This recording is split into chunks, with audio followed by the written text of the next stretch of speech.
여러분 안녕하세요. 반갑습니다. 금요일의 과학터치 도입 강연을 준비한 상동고 교사 윤소영입니다. 자, 오늘 이 시간에는 깊은 바닷속 해수는 어떻게 움직일까에 대해서 알아보겠습니다. 자, 멋진 파도의 모습입니다. 올 여름에 바닷가에 다녀오셨나요? 네, 우리는 바닷물이 움직이고 있다는 것을 잘 알고 있습니다. 자, 오늘은 바닷물의 움직임 중에서 해류에 대해서 알아보려고 하는데요. 해류는 대체적으로 같은 방향으로 흐르는 바닷물의 흐름을 말합니다. 지금 보시는 파도처럼 왔다 갔다 하는 움직임이 아니고요. 지구 전체에서 일정한 방향으로의 움직임으로 나타나는데요. 바로 이런 모습입니다. 해수의 겉부분, 즉 해수 표층에서 흐르는 해류를 표층 해류라고 합니다. 자, 이러한 표층 해류는 지구에서 큰 순환을 형성하고 있는데요. 대기 대순환과 함께 저위도의 열을 고위도로 수송해서 지구 위도 에너지 불균형을 해소하는 아주 중요한 역할을 하고 있습니다. 자, 그러면 표층이 아니라 수천 미터 깊은 바닷속은 어떨까요? 자, 심해에서도 바닷물은 순환이 일어나고 있습니다. 자, 이러한 순환이 어떻게 일어나는지 알아보려고 하는데요. 자, 표층 해류는 바람에 의해서 만들어진다고 했죠. 자, 깊은 바다에 있는 심해 해류는 주로 바닷물의 밀도 차이에 의해서 움직입니다. 자, 이제 여러분들이 잘 알고 계시는 간단한 실험을 통해서 밀도류를 알아보도록 하겠습니다. 자, 따뜻한 물과 찬물 그리고 구분을 위해서 식용 색소를 준비했습니다. 자, 이때 아주 뜨거운 물은 필요 없고요. 따뜻하다라고 느낄 정도의 물을 준비하시면 됩니다. 자, 그리고 선생님은 직기병을 사용을 하지만 여러분들은 음료수를 마시고 난 후에 같은 모양의 병 2개를 준비하시면 됩니다. 자, 찬물에는 초록색 색소를, 따뜻한 물에는 노란색 색소를 넣었습니다. 자, 그리고 이 필름지를 이용해서 입구를 살짝 막아준 후에 이 따뜻한 물을 뒤집어서 이 찬물 위쪽으로 올려 놓겠습니다.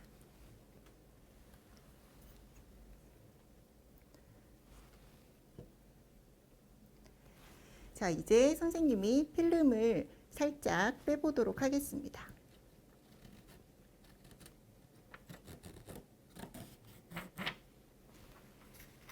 네, 찬물의 밀도가 크기 때문에 현재 아래쪽에 찬물, 위쪽에 따뜻한 물, 이렇게 물의 이동이 없이 구분된 상태로 유지가 되고 있습니다. 자, 이 모습은 지금 바다의 모습과 비슷할 텐데요. 바다에서 표층은 태양 에너지를 받아서 수온이 높고 그리고 깊어질수록 수온이 낮아지기 때문에 지금 보시는 것처럼 밀도 차이가 나게 되고 수직 방향으로의 이동은 어렵습니다. 그럼 만약 위쪽의 온도가 더 낮은 물이 위치하게 된다면 어떻게 될까요? 자, 병을 뒤집으면 어떻게 될지 한번 보시겠습니다.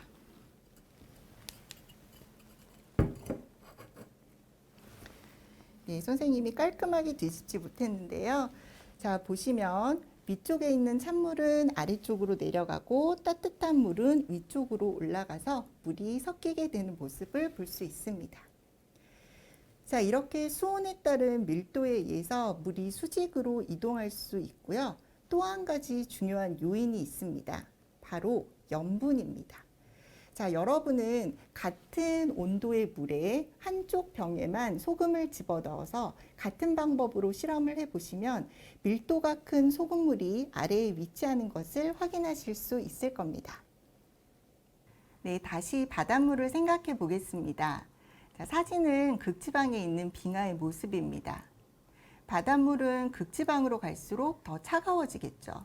그리고 빙하가 만들어지는 과정에서 소금은 빠지고 물만 얼기 때문에 빙하 주변 바닷물의 염분은 더 높아지게 됩니다.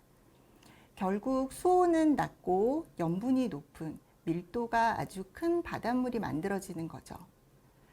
자, 위쪽에서 만들어진 이러한 밀도가 큰 바닷물은요, 결국 아래쪽으로 내려가게 됩니다. 자, 여러분의 이해를 돕기 위해서 한 가지 실험을 보여드리겠습니다. 수조에 미지근한 물을 넣었고요. 같은 양의 색소를 넣은 같은 온도의 찬물입니다. 자, 한쪽에만 이 초록색 물에만 제가 소금을 더 넣어 주었습니다. 자, 그리고 지금 이 위쪽 부분에 물 높이가 같도록 물을 넣어 보겠습니다.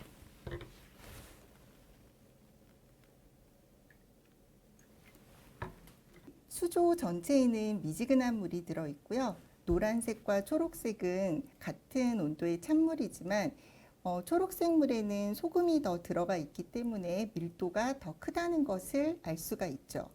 즉, 제가 입구를 열어주면 이 두 물은 아래쪽으로 내려간다는 것을 예상할 수 있는데요.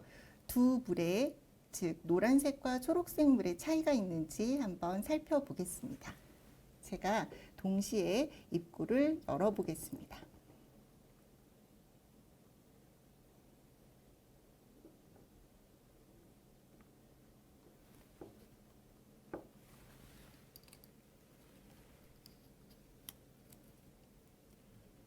네, 차이가 보이시나요? 지금 초록색 물이 더 빠르게 진행하는 것을 확인하실 수 있습니다.